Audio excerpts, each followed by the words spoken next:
Hello, everyone, and welcome to Real Chat with Kat, a podcast dedicated to offering a growth mindset platform for us entrepreneurs, where we discuss everything from business, mindset, to life in general.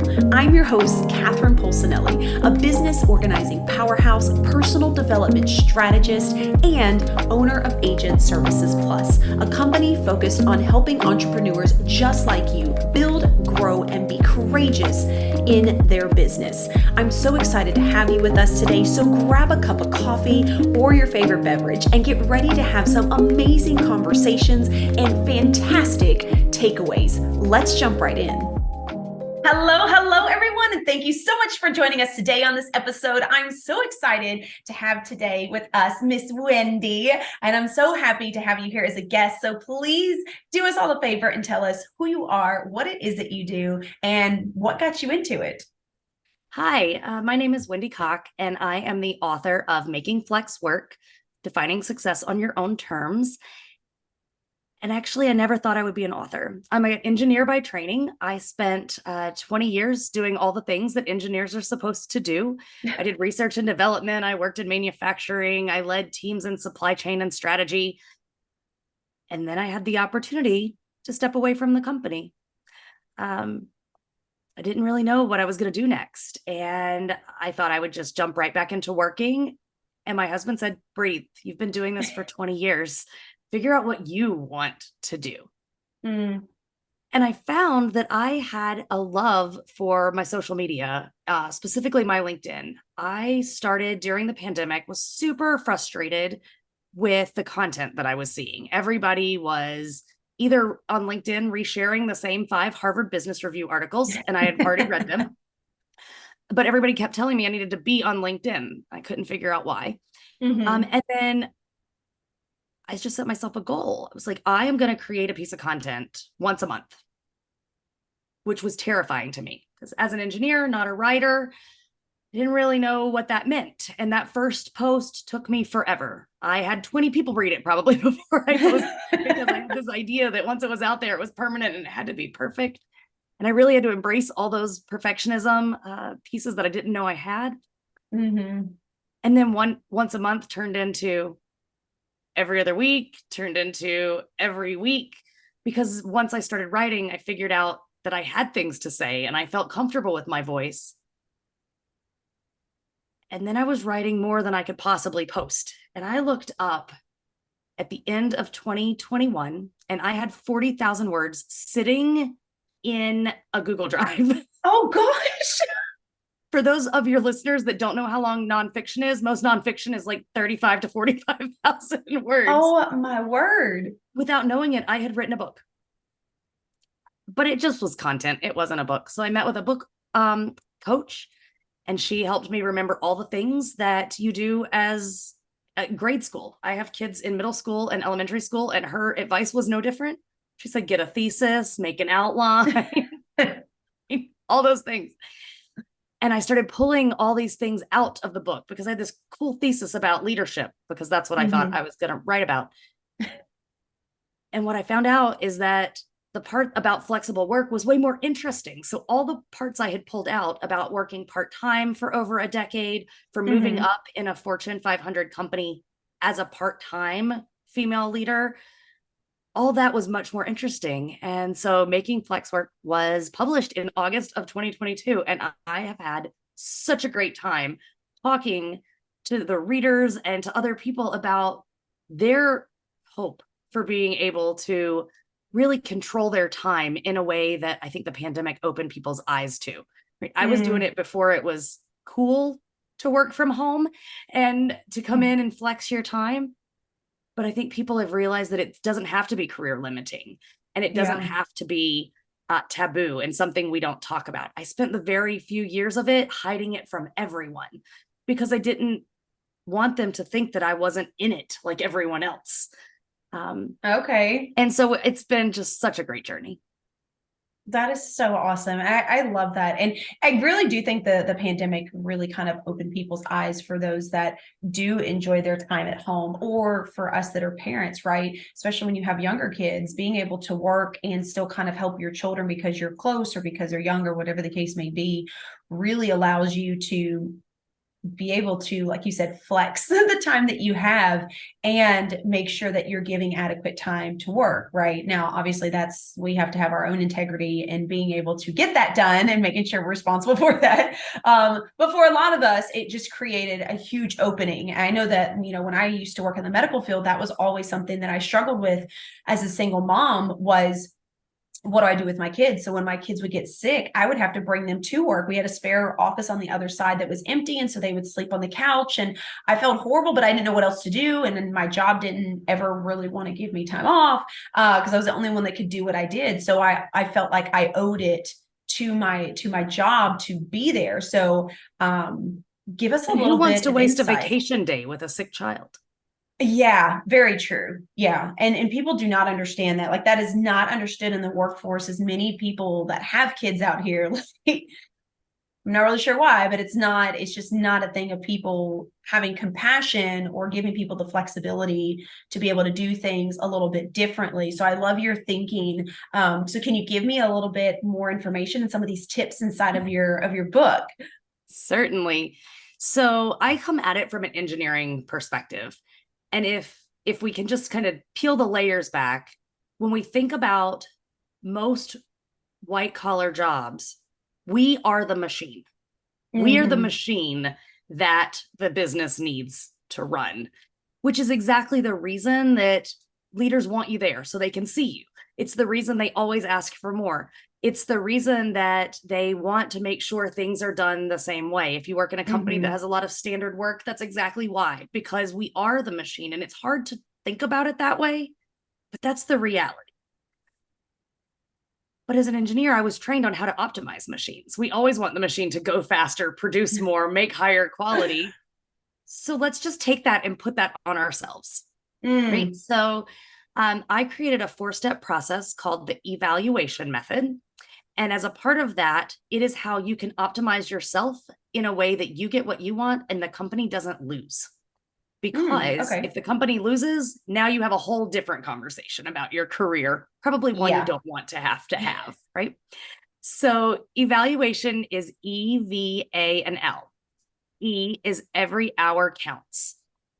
This, if you're an engineer, might be a time study. If you are in continuous improvement, it might be understanding your current state. And if both of those terms scare you, it's just journaling. I If we love could just that. break it down, it's just journaling.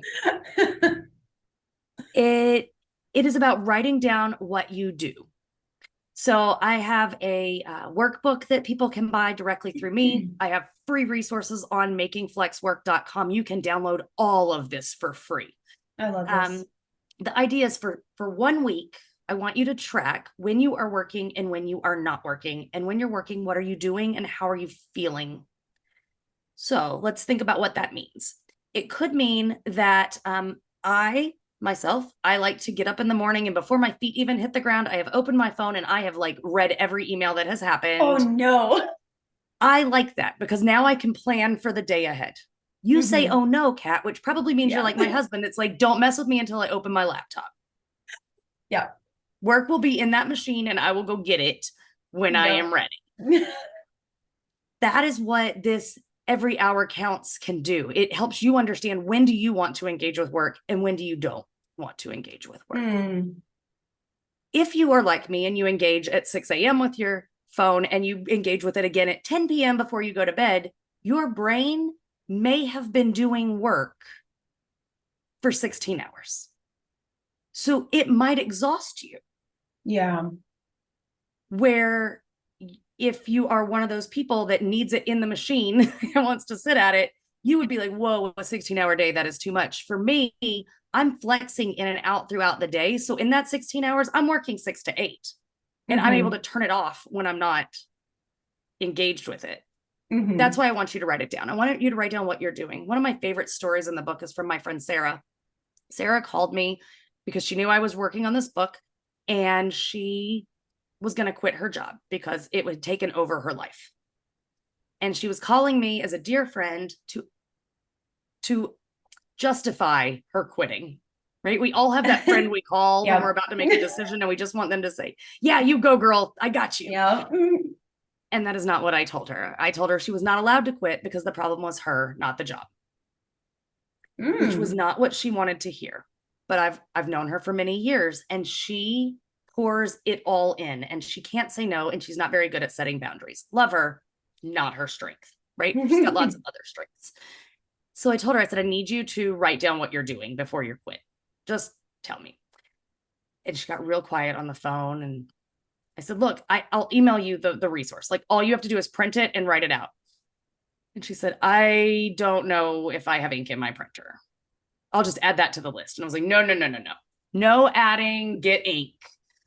I will print them out. I drove them over at night and put them in her mailbox so she could run out in her pajamas and go get them and not have to interact with anyone, right? So 2 days later, I was meeting her for coffee with a group of other moms in the area. She walked in. She would not make eye contact with me, Kat. Oh, no. And I said, morning. And she's like, I didn't do it. I didn't do it. And she just kept shaking her head. And I said, okay, I love you. You don't have to do it. And she said, well, I looked at what you had. And then I realized that I haven't eaten a real meal or gone to the bathroom in 2 days because I'm working all the time. I didn't need to fill out your journal. Oh, no. Just stopping to think about it says, yeah, I'm doing too much, right? Mm-hmm. She was one of those that was working before the kids got up, getting the kids to school. As soon as they were off, she was working. Mm-hmm. Then she was working through lunch because maybe she needed a workout, maybe she didn't. Maybe that, somebody needed something at the school, so she was going to go deal with that. She was stopping to pick the kids up, working again, taking them to sports, working at the sports, getting home, getting them to bed, and working more. Yeah. Right? She didn't need to write it down. She knew right away, okay, every hour, nope, I need to do something different. Mm-hmm. So that's the E. The V is valuing optimized work. This is where it helps to understand how you work best. Are you one of those people that loves to dig in on focused work? You like one job, you want to do it really well, and you don't want anybody to talk to you while you're doing it. Or are you like me and you need 1,000 things on your plate and you want to like bounce in and out of them all the time? Yeah. Right? This is where knowing how you work can help you. Because if you need 3 cups of coffee before you can do focused work, having your focused work time at 8 a.m., probably not a good idea. Yeah. But if your blood sugar crashes at 2:30 or 3, that's not when you should be doing your focused work. Mm-hmm. And if you can adjust your schedule such that your focused work and your collaborative work are in the times that make the most sense for you, they won't take as long to do the task.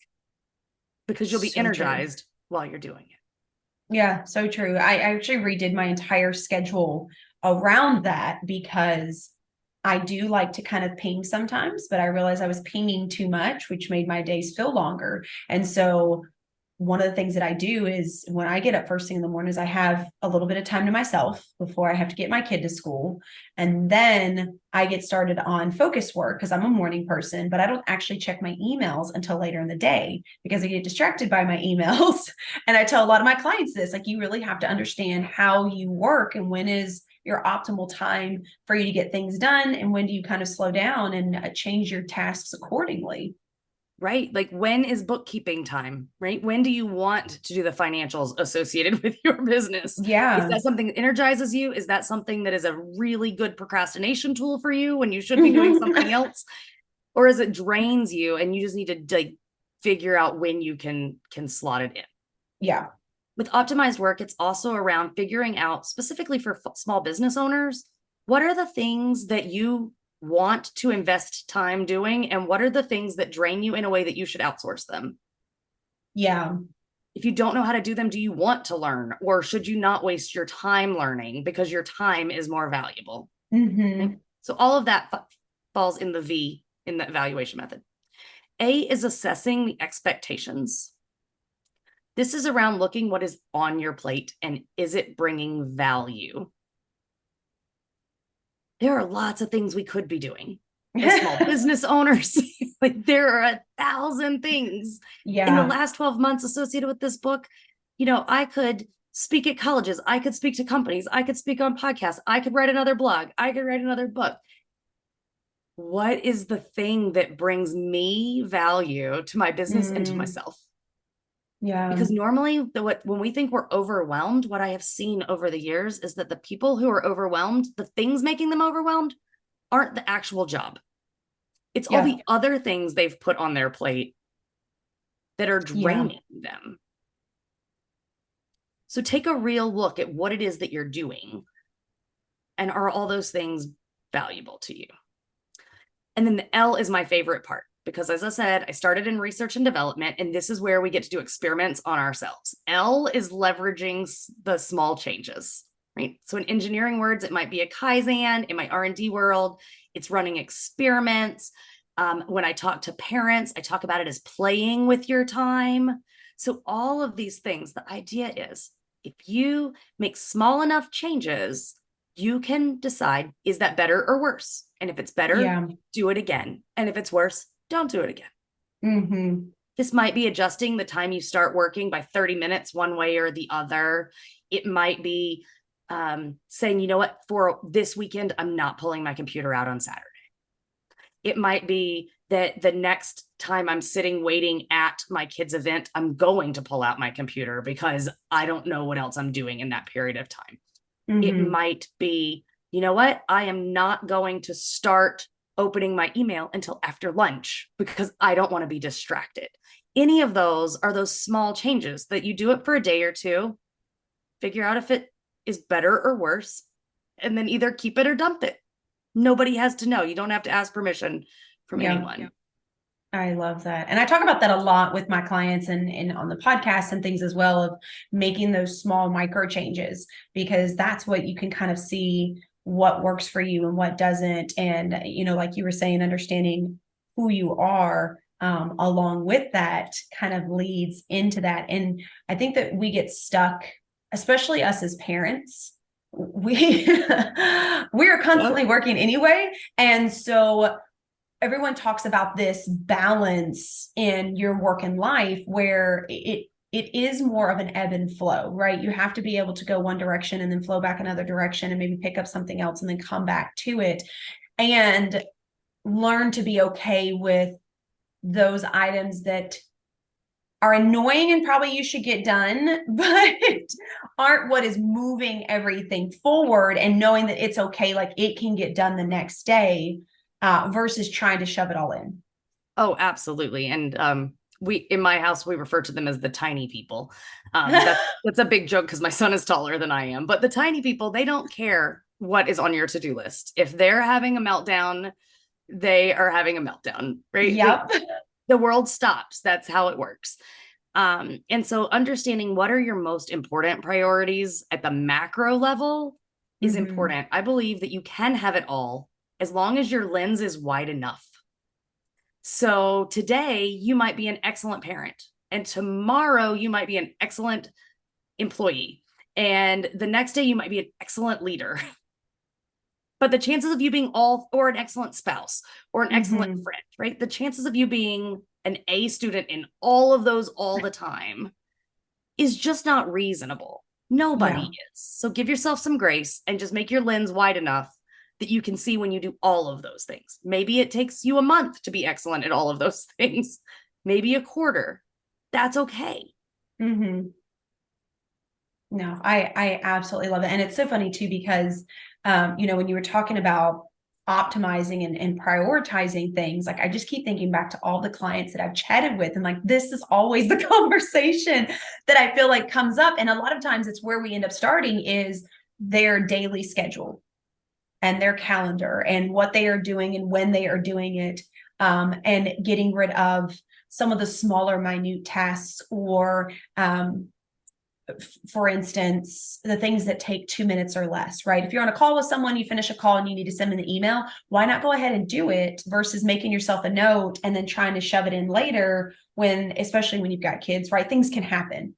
things can go astray, things can go all the way the opposite direction, and then you never even get it done, right? And you're like, oh my gosh, I didn't get this done, so now my day isn't complete. And then you feel like crap, when in reality, you completed most of what you needed to anyway. But we tend to forget that, and we always focus on that one thing that we didn't make it to. So I actually had someone a while back that was a mentor of mine, and that's what she told me. She said, if your task takes less than 2 minutes, why not just go ahead and get it done? And I was like, because obviously I didn't have a good answer. But I found myself doing that, with responding to emails or needing to get back to people. I just kind of would like create a list for the longest time. And I'm like, okay, I'll set time aside and I'll do all of that. And it's interesting how when you really pay attention to what you spend your time on and how long things take, how you can move things around ever so slightly, right? To be able to fit things in the way you need them to be, which actually gets the entire task completed at times. So you don't have to go back to it. That's right. And those small tasks, sometimes you can enlist other help. As you were talking, I remember this story. So I was a child of the 80s and 90s. And that was before YouTube, Netflix, and DVR. So when something was on television, that's when it was on. Right. Mm-hmm. So just for your listeners, let's just ground it. Like if it was on, it was on. And if it wasn't on, it wasn't on. And my family we would have dinner together and we would watch Jeopardy while we were eating dinner. Like that was just the time that it happened. As a family, we would watch Jeopardy. And in the commercial break between the end of Double Jeopardy and the beginning of Final Jeopardy, it was a race. The race was, can we clean up all the food, all the kitchen, and be back before the Final Jeopardy clue? That is fantastic. Because we didn't, my mom ran her own business out of the house. My dad had his corporate job. I had schoolwork and after school activities, but that 30 minutes, if we could just have that 30 minutes together. So my mom would make sure the food was ready before the music started playing at Jeopardy. And if we got those dishes done, then when the music ended for Jeopardy, we could all go back along our day. But we had those 30 minutes of sacred time. But those 2 minutes of a commercial break, you can clean an entire kitchen if you just go at it. Right? I need to remember that now when I'm staring at my kitchen dishes going, I don't want to. Just don't hit pause on the DVR or on Netflix. And I know it's so simple now. Like there's so many things that are great, but at the same time also very distracting. And I do think that it does cause a lot more overwhelm than it used to, in my opinion, right? Because I grew up not having that stuff as well. And so like you sectioned out your time and you built your time around the things that you could not change. So if that was family time, that was your non-negotiable and things like that. And I did that when my kids were younger as well. Now that they're both teenagers and they kind of do their own thing, right? They don't need me as much until they need me. And I'm always in the middle of something. No, I'm just kidding. But it feels like that. But even with them being older, there are times in my schedule where I still get that phone call, right? Or I still get that text message. My youngest one is still in school. And so I have to be okay. First off, I have to be okay with moving my schedule around when it's necessary, and getting things done in between, or kind of giving everyone the heads up that, hey, I had some couple things that I had to do for the home, so I'm going to be working a little later tonight because of that. And that goes to, setting boundaries and priorities for yourself as well, like you were kind of talking about in the beginning. Yeah, I think that boundaries have to go on all the sides, right? So the company, whether that's your company or a company that is paying you a salary, we are trying to get through all the things. Well, in life, if we're trying to get through all the things as well. And that is one of the things I think that has been helpful with everyone going home for the pandemic, right? It allowed people in leadership to realize that, wow, maybe their house didn't even run the way that they thought it did. Yeah. So as a female leader who was part-time for years, everybody I worked with knew about my kids. They knew that the reason I worked a 32-hour week was because I wanted to do mom things. And so when the world shut down in 2020, I worked for a company that made N95 face masks. My husband worked for a company that made toilet paper. And if you can recall, those were two things that were in high demand in the spring of 2020. We could have worked around the clock. Mm-hmm. But at the time, I had a fourth grader and a first grader, and they were trying to do virtual school. And first graders are not as equipped to do virtual school as you would think. So we took turns taking shifts with the kids. And one of the things we did is we created a board. In manufacturing, we would call this the plan of the day or the pod board. It had the calendar of like clock time all the way down the side and everyone's names across the top.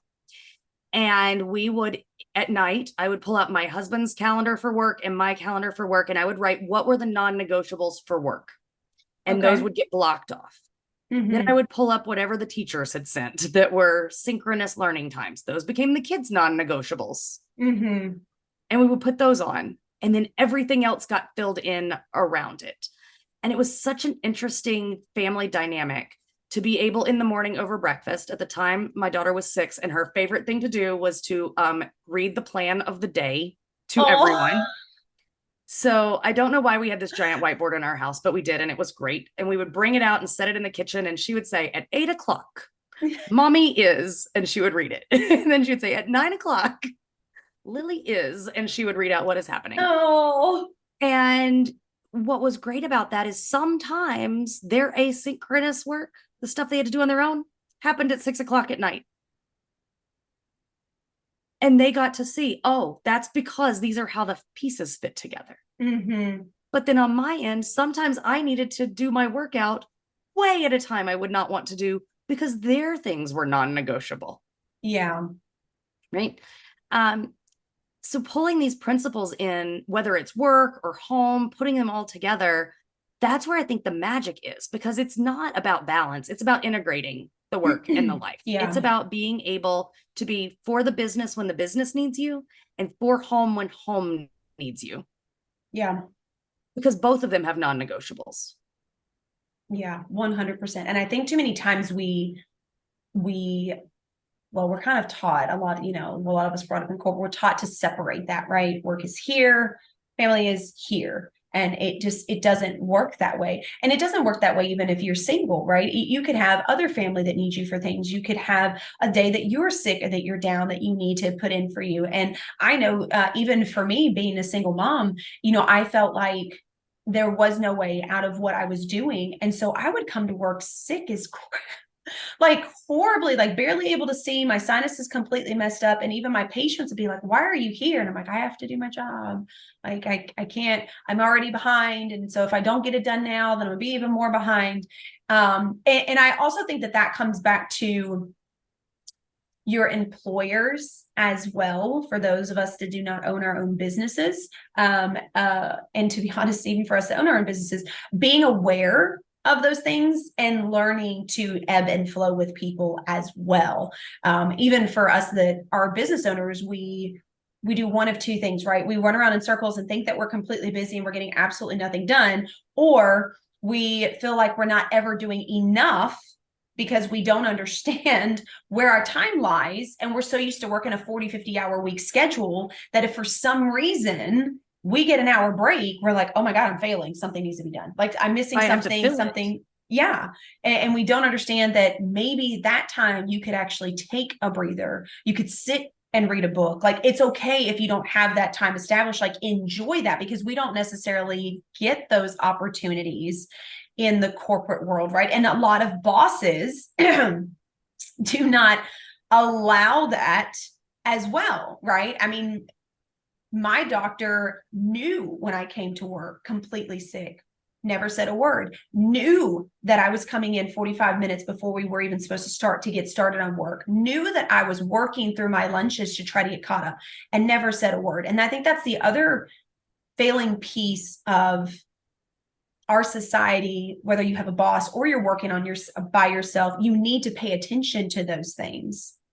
Are the people around you continuously working? Are they taking a break? If not, then maybe you should say something. If you are an entrepreneur and you realize that you are working through your lunches and you haven't eaten anything since 6 o'clock that morning and it's 5 p.m, you probably need to start working in lunches to give for yourself sure. a break. Lunches are a great networking opportunity. I mean, if you're an entrepreneur and you're not eating lunch, you're missing out. But back to your conversation about bosses, I think leading when you can see the people is easier than leading when you can't. Yeah. Because when I can put my eyeballs on you as a leader, I can assess what you are doing and if that's important. There's a real interesting psychology that I have absolutely no research on, but I am confident in it, which is people, if go back 3 years, right? People are at a workplace. If they see you before lunch and they see you after lunch, they think you worked all day. And the times they didn't see you, they assumed you were somewhere where they were not. But who comes in at a weird time in the morning and leaves at a weird time in the afternoon? So if you were in the morning, you came in the morning. And if you're in the afternoon, you're there in the afternoon. People are constantly doing a mental tally of the number of times they see you. And the more they see you, the more they believe you are available. And the less they see you, the more they think you are unavailable. So now you talk about working in a hybrid world where maybe I'm at work some days, I'm at home some days, maybe I'm never going to the office again because I took a remote job. We've changed the entire equation because I can't see you. So now you have to start thinking virtually, how do they see you, right? They see you when you turn your camera on in a meeting. Man, don't we hate having to get dressed from the waist up just to be able to turn a camera on? Just turn the camera on. I remember a story of a woman who did an experiment sometime in early 2021 where she wore the exact same thing for 30 days and turned her Zoom camera on every day. And no one noticed. No. Well, no one noticed because if we're all being really honest, we spend most of our time looking at that little box of ourselves. We want to know, am I making a funny face? Do I look engaged? Are my eyes darting around the screen while I am working on something else? The thing we are looking at on that video call is ourselves. So good news, nobody's actually looking at you when you get on those video calls. So you're going to say, okay. Glad we have that one. Right. But you're like, but Wendy, you told me I have to turn it on. If nobody looks, why does it have to be on? Because when they glance, they see you. And at the bottom of all of this, we are visual animals. And so that little circle with your initials in it creates different emotional reactions than the little circle with your headshot in it. And then there is the square with your face in it, right? And if they see your face more, they build that connection with you. They will give you the benefit of the doubt. It also means that you have to create opportunities to bump into people virtually. Yeah. Do you have a way that you can messenger somebody? Do you have emails that you need to send? And do they need to happen instead of bunching them all into one email? Is it easier to send 5 smaller emails over a period of time because now you have more touch points with that person? It could mean having virtual coffee with people so that you learn about their families. I think it's a more interesting way because these bosses don't know what you're doing. Right? So your boss then assumes you aren't working because they don't have anything else to assume. Now, if I go back to when we were all in the office, there were a lot of people in the office not working too. Yeah. Right? There's always in every corporate group, there's that group of people that like come in early and then just do nothing for hours. Right? They go have coffee, they walk around, they chit chat. Yeah. They're doing that because they got bonus points for coming in early. And then they look busy because they're just all over the place. And then oftentimes those people have to stay late because they didn't get anything done. So now they get some sort of weird bonus points for staying late, even though they didn't do as much work as everyone else. And yet they were being seen all the time. So their boss thought they were busy. They go home and the boss is like, wait, you didn't log on until 10 a.m. And you're like, I used to work with that guy. He didn't do work before 10 a.m. before. Nothing has changed. He just has no one to chit chat with for the 3 hours before that. So it's been a really interesting transition for leaders to define, what does success look like? As a leader virtually, you just have to be a better leader. Yeah. You have to give clear instructions. You have to tell them what you want the first time. You don't get to change your mind 50 times because they may have already done it. You can't just swing by their desk and undo because you realize they haven't started. And you have to trust that they're going to get it done. Yeah. And it doesn't matter if it gets done at 1 a.m., maybe. Yeah, that's a hard one. And it's also creating those boundaries around that as well, because it's interesting, like, because my husband's in corporate and I used to be in corporate, and I still chat with a lot of friends and stuff that are like in corporate. And while, yes, the bosses and things should be aware of kind of what's going on, at the same time, we put a lot on ourselves that other people aren't even paying attention to, right? And we do it even as entrepreneurs, right? Like I know a lot of people that will sit in front of their computer like, I'm doing all the things, and I'm like, but what are you actually doing? But that makes them feel like they're getting it done, but then they feel overwhelmed because they didn't actually accomplish the things that need to be. And I know I fell in that trap for a really long time as well. And it's the same thing in a job setting too. If you don't establish those boundaries, if you don't have those conversations, you can't necessarily blame it on your boss. I say that knowing that I was working through my lunches and stuff. I could have said, hey, I can't. I deserve to have a lunch. I'm overwhelmed. I need some help. But I never did that.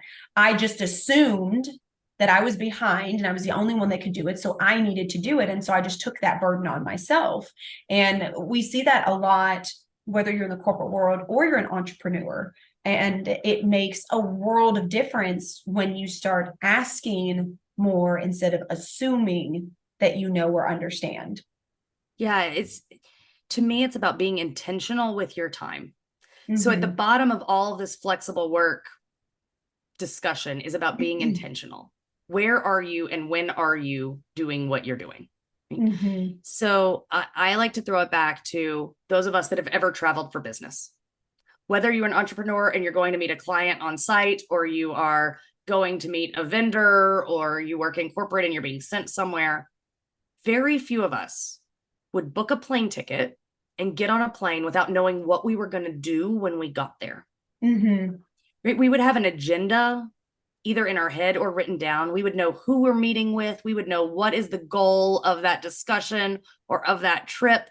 We would probably have a list of nice to haves in our head of, oh, well, if I can do this, or I'd like to do this other thing. And yet every day we approach work just haphazardly. Yeah. How is it any different? Yeah, it's a really good point. And I know I had to sit and do that when looking at my calendar and looking at my schedule when I started feeling just kind of like crazy all over the place. And that's what I realized, is I was spreading myself in different conversations and different pieces of my business way too thin, when if I could pull it in and set it for certain days, or half mornings, and then switch, my days felt better. I felt more energized. I didn't feel completely drained because I spent one whole day doing all the tasks I absolutely hate. And by the end of the day, I was just like done at 6 o'clock, right? Mom's not cooking dinner. Figure out what you want. Go have cereal. I'm going to bed. But it does make a difference. And you're so right, because a lot of us don't pay attention to that. I try to make it a note to look at my calendar on Sunday before I get started that week, so that when I have open spaces, I can start filling that with things I know I need to do because no one else has taken that time up. Right. And that's different for every single person. I have some people that look at theirs every evening before they go to bed and plan for the next day, and it works for them. Like you were saying, it goes back to understanding who you are and how you work and actually looking at that. But I do think you're right. It's very important to constantly be paying attention to your flow and your agenda and what you know that you need to do. We're adding things in instead of just hopping on the computer or hopping up in the morning and being like, okay, I'm going to get my day done. And then look at your calendar and go, I have no clue what I'm doing. Right. Right. And so many of us do that.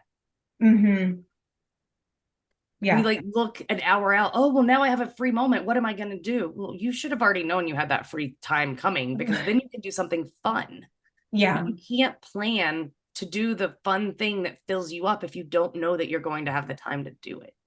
Mm-hmm. And your own business and corporate, it will take as much as you give it, and it will ask for more. There is always one more email to respond to.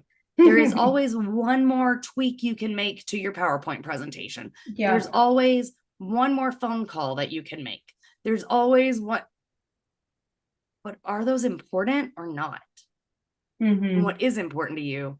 That's where being intentional with your time is, I think, so powerful. Yeah. Because if you know, I only have an hour to do email, or I only have an hour to do such and such. Mm-hmm. Well, then you can do what my husband calls my tactical mode. That's the mode where the children and my husband get out of my way, because I have like 5 minutes and I'm going to cram all the things in. I'm taking that back to, that's because we cleaned up the kitchen during Jeopardy. But I'll come in and I'm like, I have 1 hour before we have to do this, and this is the list of things that need to be accomplished. Mm-hmm. And the family knows, like, get out of her way, because I am packing lunches and I'm taking a shower and the dogs are going to get fed and I've got 12 emails to respond to and I'm getting something ready to book, ready to mail off, all those things. I have 1 hour, go. Right. Yep. I have times like I that. know the hour's coming, so I can communicate to the family, stay out of my way. Yeah. I'm going to run around like a crazy person for 60 minutes. It's going to be great. And then I'm going to focus on you, and you're going to have family time. Yeah. But and that's that boundary, right? That's creating that boundary. That's letting people know what's going on and where you stand, which is something that I'm currently working on with my teenagers, because mom is at home. So it's very easy for them to text me whenever they need something. And even if it's not important at all, right? But it's their life, right? Because they're teenagers. And I have had to remind them lately, like, I am doing this. I am working at this time. I may have some free time here if you need me, right? But otherwise, evening, after dinner, come talk to me after dinner, like, unless you're dying, you're bleeding, or right. But it's establishing that, and it's also communicating that, not expecting people to just understand that that's where you stand. Right. They don't know. Mm-hmm. They don't know. I was talking to a friend recently who said, she works a split schedule. So she works for a company that, she lives in Atlanta, which is East Coast time. She works for a company that is in Europe, and most of her peers are in Asia. Oh, okay. Wow. That's all over the place. Isn't that fun? So she works what I would refer to as a split schedule. Mm-hmm. She does all of her work with her European partners before lunch in the East Coast. And then she does all of her work with her Asian peers in the evenings. Oh, wow. And then she's off in the middle of the day. Yeah, she's a great one to go have lunch with, because she's like, let's go to the mall. Completely free. She's totally free until the kids get home from school. But it's great for her because she's got kids in middle school and elementary school, and she's free during all the carpool pickups. She's free during all of the sports. She's free during all of the activity time. Yeah. And the team in Asia keeps trying to put meetings at 8:00 because they don't want to have her to have meetings at midnight. And she said, thank you so much, but please don't try to optimize my schedule. 8:00 is when I put the little one to bed. Mm-hmm. So if you schedule a meeting from 8 to 9, it disrupts my entire household. Yeah. But from 11 to 12, it's calm and I'm good. So thank you for your help, but don't. Mm-hmm. I love that. That's fantastic. But again, it's voicing that, because people don't understand. We have our way of it in our head and our perspective, and it doesn't always align with everybody else's. And we have to be aware of that. Gosh, Wendy, this is amazing. Like, I love this kind of stuff, and I love talking about prioritizing and time management and optimizing, where you have your time throughout your day. I feel like we could talk about this forever. Yeah, I hope you guys were taking notes. So before we end today, I always love to ask my guests one question, and that is, do you happen to have a quote or a piece of advice you would like to leave our listeners with? I do. I have an Albert Einstein quote, because I'm a big old nerd. So of course I'm going to have like a nerdy quote. And the quote is, the measure of intelligence is the ability to change. Ooh. Okay. So no matter how smart we are, it's our ability to be flexible in the way that we think. That's what makes us smart. I just love it. Oh, I love that. Oh, that is fantastic. Oh, I'm writing that one down. That one's going up on my board. So Wendy, then do us a favor and tell us, how can everybody reach you? How can they connect with you? How can they be in your world? Of course. So my website is makingflexwork.com. It'll be easy to remember because the name of the book is Making Flex Work, Defining Success on Your Own Terms. You can also reach me on LinkedIn. I am wendy.anderson.cocke at LinkedIn, right? So you do your LinkedIn and you can find me. I'm also Wendy Cocke on Instagram. And I keep Facebook for my actual friends and family. Sorry. Totally understand that one. I love that. Well, Wendy, thank you so much for all the information and for your time today and all the golden nuggets. I absolutely love this kind of a conversation. And I do think that it takes us paying attention to the things that we are doing and going through to actually see where we're spending our time, right? Because it is so easy to just feel busy and completely overwhelmed. So I'm even going to be writing down the hours that I work. I'm curious to really kind of play with that one and see how much my kids interrupt and I get sidetracked. Yeah, you just go on the website, print out the downloadable, and you'll be good to go. I love that. Well, Wendy, again, thank you so much for being a guest today. It was an absolute blast talking with you. And to everybody else out there, I hope you guys got some amazing takeaways and plan on redoing your calendar. And until next time, don't forget, do one thing positive for someone each and every day and see the difference that it makes in your life. So until next time, have a fantastic day.